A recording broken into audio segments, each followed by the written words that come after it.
예, 증시 휴장이지만 증시 브리핑에서 챙겨볼 것들이 많이 있는 것 같아서 설명을 좀 드리면 부채 한도 협상은 일단 타결된 걸로 보여지죠. 이제 표결이라는 절차가 남아있긴 하지만 뭐 보도마다 조금 내용이 다릅니다. 뭐 합의된 내용이 여러 가지 설이 있는데 가장 보수적으로 나온 설을 보면 재량 지출을 1조 7천억 달러에서 1조 6,400억 달러로 줄이기로 했다. 근데 이제 국방비는 높이고 비국방비 부분을 좀 많이 깎고 이렇게 돼서 좀 합의가 된 것 같다 이런 내용들이 좀 있거든요. 근데 이거 설이 지금 제가 올려드린 이 내용 말고도 다른 설도 있습니다. 근데 어쨌든 중요한 건 국방비 늘리고 그 외를 좀 줄이는 걸로 이제 시장은 좀 가닥을 잡은 걸로 알고 있고요. 근데 이제 반대파에 대한 설득 과정이 좀 남아 있는 것 같다라는 겁니다. 양당의 이제 강경파가 합치면 한 100명 정도 되거든요. 그 100명이 다 반대한다라고 해도 표결 통과에는 이제 문제가 없긴 하지만 그 과정에서 혹시라도 또 이상한 어떤 잡음이 나와서 표결이 무산되는 그런 결과가 나오면 좀 이상해지는 거죠. 이게 이제 이전에 협상 타결 이후에 이제 표결 과정, 이런 과정에서 나왔던 표결 결과를 보여주는 건데, 우리가 기억하는 2011년도 8월 통과됐음에도 불구하고 금융시장이 상당히 크게 타격을 받는 그런 상황이 만들어졌었잖아요. 그때 당시 이렇게 표결을 보면 당 내에서도 반대가 되게 많았어요. 그러니까 민주당, 공화당 내에서도 반대표가 상당히 많은 비중을 차지하면서 그때 그 혼란이 나왔었거든요. 그러니까 이번 같은 경우도 이제 표결이 나왔을 때 얼마나 압도적으로 통과가 되느냐, 또 이제 막 반대파가 엄청나게 많이 나온다 이래 버리면 또 이제 금융시장이 또 혼란해질 수도 있거든요. 그래서 표결 결과에 대한 관심도 향후에는 높아질 거다. 다만 결과적으로는 이제 부채 한도 협상은 이제 통과된 걸로 시장을 인식하기 때문에 점차 이 재료는 좀 약화되는 단계로 갔다 이렇게 보면 될 것 같고요. 그 다음에 이제 주요 뉴스를 좀 살펴보면 부채 한도 협상 이후의 재료가 뭐가 될 거냐, 시장에서 가장 먼저 쳐다보고 있는 게 현재는 이제 금리입니다. 6월 금리 인상이 또 될 것 같다. 원래는 이제 6월 동결로 보고 있었다가 PC 물가가 이제 다시 올라가 버렸잖아요. 그러니까 꾸준하게 내려가던 게 다시 올라가는 추세가 돼 버렸고, 그렇게 되면서 이제 금리가 동결될 걸로 봤다가 인상되는 쪽으로 시장에서는 이제 보게 됐잖아요. 그래서 지금 현재 금리보다 연말에 더 내려가 있을 거야 이렇게 봤던 게, 현재 금리보다 한 번 올렸다가 연내 내린다 하더라도 결과적으로 연말까지 지금 금리보다 내려가지는 않을 거야 이렇게 바뀌어 버렸거든요. 그래서 여기에 대한 부담이 좀 있을 겁니다. 그래서 이제 6월 CPI가 나오기 전까지는 금리가 더 올라갈 거야 아닐 거야 뭐 이런 거 가지고 좀 씨름할 가능성이 있는데, 다만 이제 시장에서 믿는 구석이 좀 있는 게 이제 이거죠. 5월 데이터, 지금 저 PC 지표는 4월 데이터였는데 5월 데이터는 좀 내려가지 않을까? 클리브랜드 나우캐스트를 보니까 5월 CPI가 전월 대비는 0.19%, 전년 대비는 4.1% 정도. PC 같은 경우도 지금 뭐 0.4% 나와서 걱정하고 있는데 5월 수치는 0.2%대 왔다 갔다 나올 것 같다. 이렇게 보고 있거든요. 그래서 이걸 또 보면서 아이 그래도 5월 수치는 좀 내려갔겠지 이런 기대도 좀 있습니다. 그러니까 어쨌든 우려와 기대가 충돌하면서 금리 가지고 또 금리 인상 정책 가지고 시장에서는 좀 한동안 씨름을 할 가능성이 있다. 이런 것들이 좀 제기가 되고 있고요.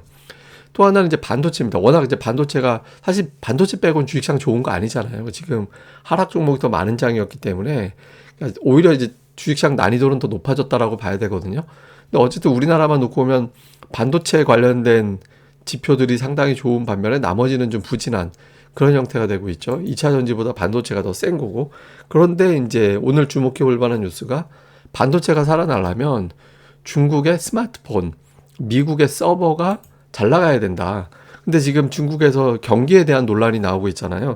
지금 뭐 잠시 후에 또 표도 한번 보여드릴 텐데, 그러니까 중국이 주식시장이 최근에 부진하고 부진함의 이유가 바로 중국에 대한 어떤 경기, 또 확진자도 증가되고 있다고 하니까 중국의 어떤 경기 회복세가 생각보다 좀 더딜 수도 있다 이런 걱정이 좀 있거든요. 그래서 이런 부분들이 불거지면 반도체, 물론 AI가 끌어올렸다 하더라도 이제 중국 경기에 대한 우려가 불거지면 또 이제 반도체 실적에 대한 어떤 기대감이 좀 약화될 수 있거든요. 그래서 향후에 중국 관련된 데이터들도 반도체 관련해서는 좀 체크를 좀 해봐야 된다 이렇게 보면 될 것 같습니다.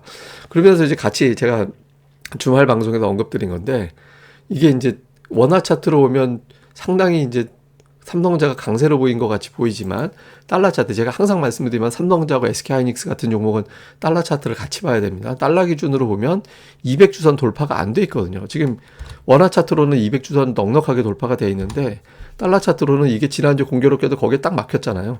그러니까 이번 주에 이걸 시원스럽게 돌파하고 넘어가는 흐름이 나와줘야 됩니다. 하이닉스도 마찬가지로 딱 거기서 끝났거든요. 그래서 화요일 증시 열릴 때 삼성전자, SK 하이닉스가 플러스 나고 양봉 상태를 유지해버리고 이번 주까지 쭉 밀고 나가버리면 이 반도체 진짜 세구나 이렇게 되는 거고, 여기서 이제 공방을 벌이면은 이제 좀 한동안 FMC 전까지는 좀 상당히 이제 제한적인 거고, 이거 맞고 떨어지면 이제 좀 고생하는 그런 국면이 되겠죠. 그래서 이제 이 첫 거래일에 이거 좀 집중적으로 살펴보는 게 중요할 것 같습니다.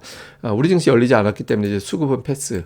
이제 이슈 정리해 보면 부채 한도 이후에 이제 증시의 프레임이 뭐가 될 거냐, 인플레이션으로 갈 거냐, 반도체 쪽으로 볼 거냐. 그러니까 종목 잘 가는 쪽 계속 바라보게 되면, 제가 뭐 계속 말씀드리지만 삼성전자, SK하이닉스는 주식시장의 응원단장 역할을 하는 종목이 있다라고 말씀을 드렸잖아요. 그래서 얘네들이 세게 가면 나머지 종목들도 찔끔찔끔 딸려서 가는 그런 현상이 나오게 되거든요.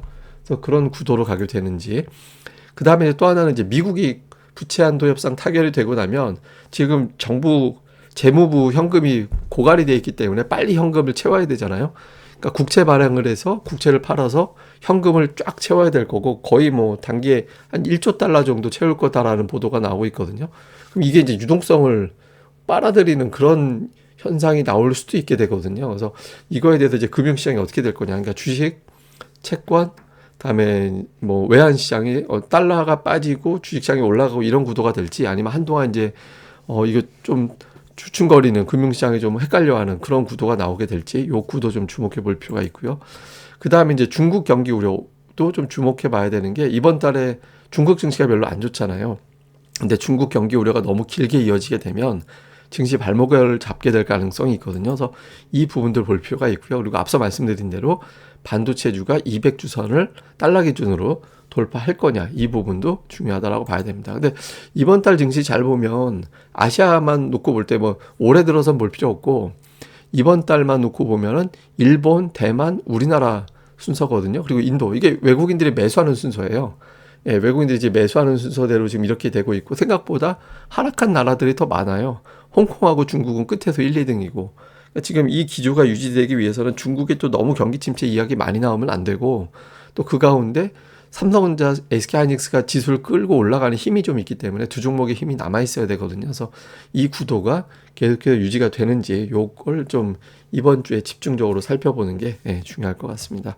뭐 자세한 건 제가 또 이번 주는 좀 자주 이런 내용들 중심으로 코멘트를 해드릴 거니까 방송 좀 많이 봐주시면 될 것 같고요. 그리고 여기 고릴라 리서치에도 많이 와주시면 되고, 또 제 텔레그램 채널 문의하시는 분들이 계셔서 제 브리핑 하단에 보면 요 채널 링크 걸어놨거든요. 요거 누르시면 되니까 오셔가지고 또 많이 뭐 오셔서 텔레그램도 같이 참여해 주시면 될 것 같습니다.